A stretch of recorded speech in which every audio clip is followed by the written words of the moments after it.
Challenges for HR these days, I would say, I mean, I'm from a wellbeing background rather than an HR background, but I would say for HR, it's really, the nature of the world today, the pace of life and the technology, and the two have gone hand in hand. With the introduction of technology, we've sped up, everything's had to be a lot faster. I would say we really need a whole new approach. We need to be looking at how are we going to get people at their best with that environment. I think hospitality and retail are very similar in many ways, whereby it doesn't necessarily have the best reputation unless you actually work within those industries. But I'm a big believer that some of the things that we've heard today from some great retailers, there's some amazing things that we're doing within these industries, and I think it's all our responsibility to shout louder about those and actually say what great industries these are to actually work within. One big challenge of implementing the wellbeing strategy is perhaps an organisational desire to do quick fixes and just have a smoothie bike or just give some people some gym membership.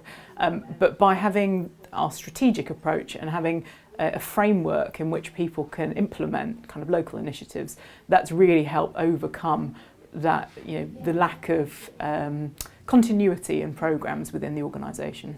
If you are concerned about somebody who controls data or processes data and they're behaving in an unusual way, or they're unhappy with the way they're being treated, you need to make sure that they aren't going to do something with that data that could leave you as the employer responsible, and that can be quite challenging, but that's where data breaches may arise, and there seems to be a heightened focus on making sure that you understand and secure all the data that you've got and all the people who are controlling that data within your organisation.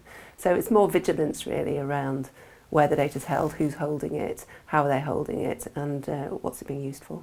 What we found is actually a lot of applicants, certainly at that kind of lower level role, more of the in-store positions, the ones that we traditionally are aware of. When people come onto Indeed, they don't really know what they're looking for. They come on and they have two things to do. What is the job? And where is it? Two very simple tasks that you would hope that they could complete.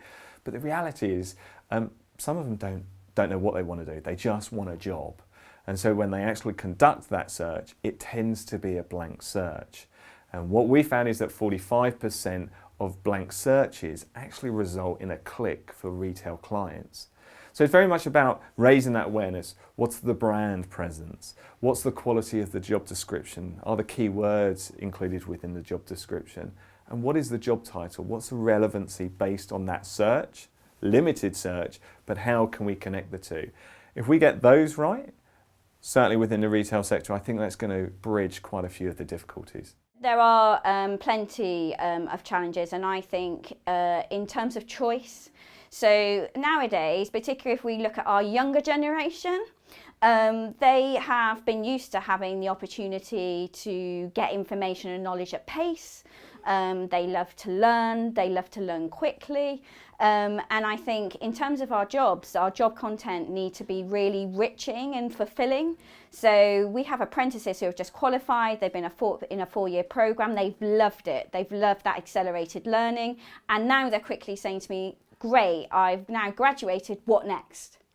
And we have to kind of be mindful of the fact that they will want to go and have different experiences. So in fact, me saying your job is secure for the next no matter how many years almost is a demotivator to them rather than a motivator.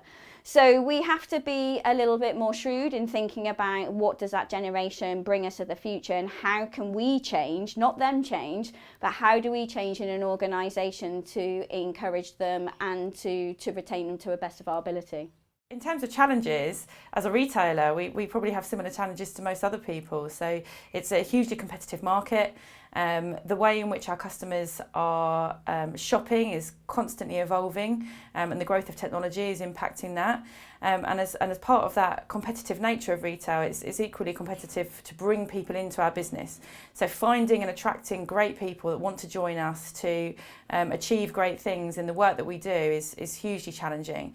And once we've attracted those people and brought them in, how do we hold on to them for as long as possible?